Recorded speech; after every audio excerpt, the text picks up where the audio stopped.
Hey guys, how's it been going? This is Jaser. In this video, I'm going to take a look at 1379, find a corresponding node of a binary tree and a clone of that tree.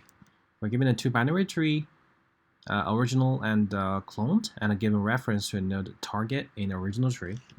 This is target, this is the original tree, this is clone tree. The clone tree is a copy, okay? And return reference to the same node in the clone tree. So we need to return the clone tree.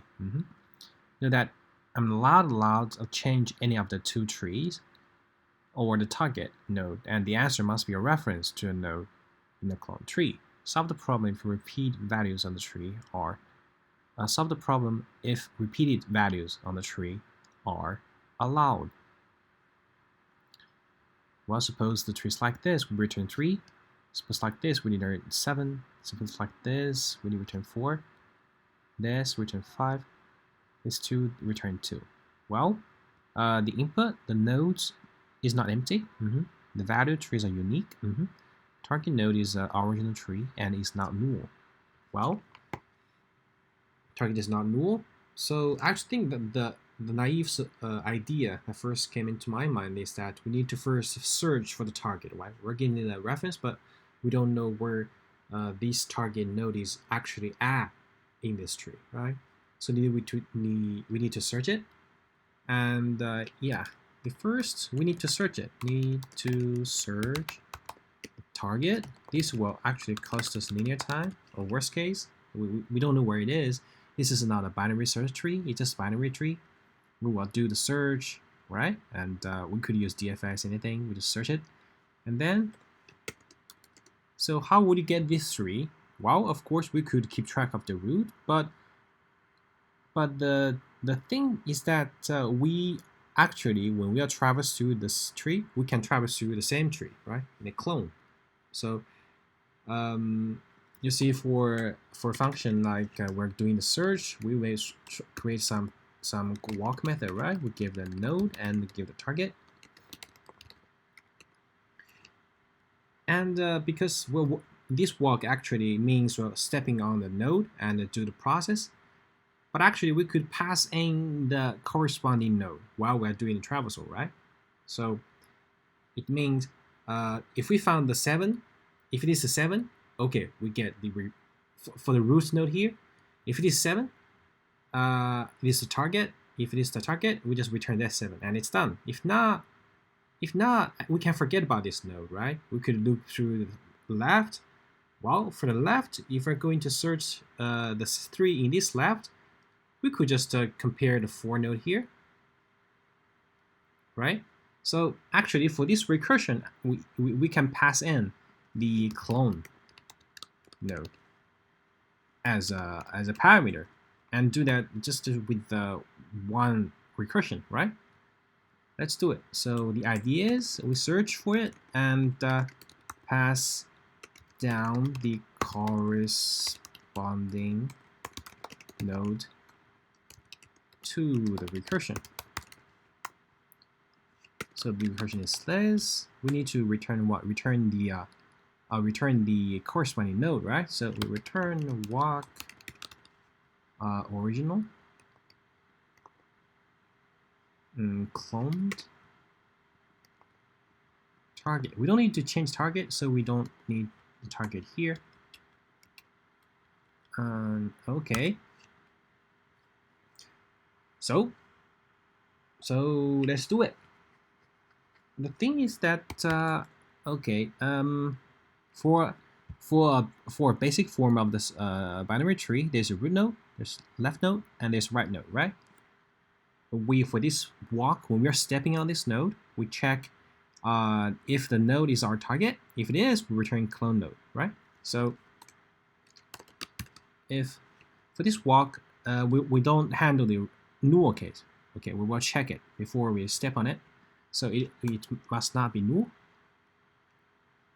So if node is our target, we found it, so we return cloned node. This is the case when we're getting the target 7 here, right? Okay, if not, what do? We will search on left first, right? So we will call a walk again, which is searched on left. Okay, right. result, search results left. For the simplicity, I think I'll just add the check null here, because if not, I will check the, okay, I'll just add the check here. It doesn't matter. Okay, I'll set it. The left should be null, right? Okay, we will. If node left is not null, search result would be walk node left. Well, the cloned node must also have the left child, right? So this is it. And then if we found it, which is if we found it's not null, we just return it, right? We don't need to check on the right again because we already found the target. So if not, we will do let search results on.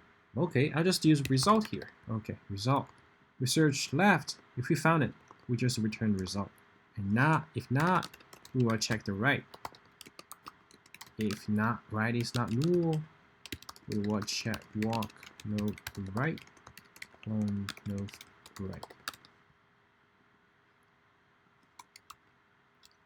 And we just return the result, right? If it's null, of course, we return it.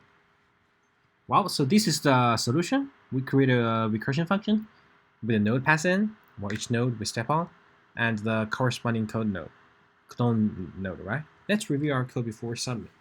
Okay, for this case, we walk on 7, and the 7 here, we're going to search 3. It is not a root node, so the result is null. And left is not empty. We search 4 for 3, which is this one. They're not the same, so we're not the same. Left one is null, so this will not be processed. And go to right is null, so this actually will return null. So for 7 here, the left child will be the search result on the left will be actually null. And then we go to right, right? So we go to right, we walk on 3, and the clone node is 3, and the target is 3. When we walk on it, it is our target. So we return that is a node, which is 3, and we found the result. So for 7, we return 3. Yeah, I think this should work. Yeah, it works. Cool. This is just a recursion solution. So let's try to analyze the time complexity. Well, for time, every node at worst is traversed for 1. So I suppose there is n node, so it's linear time. Space, we use recursion. The worst case is that actually with the height, right? Height of the tree. Height of the tree. So it's O height. Okay. Yeah, that's it. That's the solution for this one. I have a theory that there might be some slight improvement here. Is that for JavaScript, you know, for recursion, why the recursion work is because every function has a lexical environment, right? So all those variables here actually will be actually be a property of an internal object, which the function will be attached to. So you see the result will be a property of the internal object, the node will be the object, and the clone node will be the object, but target is not. Target is not, right? The scope here actually will be linked to the outer scope, which is the scope here. This scope has the target. That's why every function in JavaScript is a closure, and it can access to this node here, access the variable here. So, but you know, you see that for prototype, for the lexical scope, if we then find it, it will search the outer scope, right? So when the scope is deeper and deeper, there will be like extra time to search on the scope, right? When this recursion has like 100 depth, if the height is 100, so it will search for the whole scope, and well, that's kind of waste of time, I think.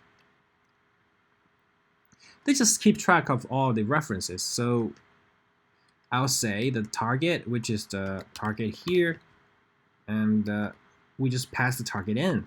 So this might be improve the speed a little bit. Huh? Ah, I forgot to pass them on.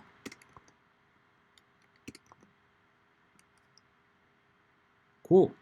So that is actually for the runtime. It is not that fast, but theoretically, I think this will be better because we don't need to check the like something like the lexical scope chain. Okay, so that's all for this problem. I hope it helps. I'll see you next time. Bye bye.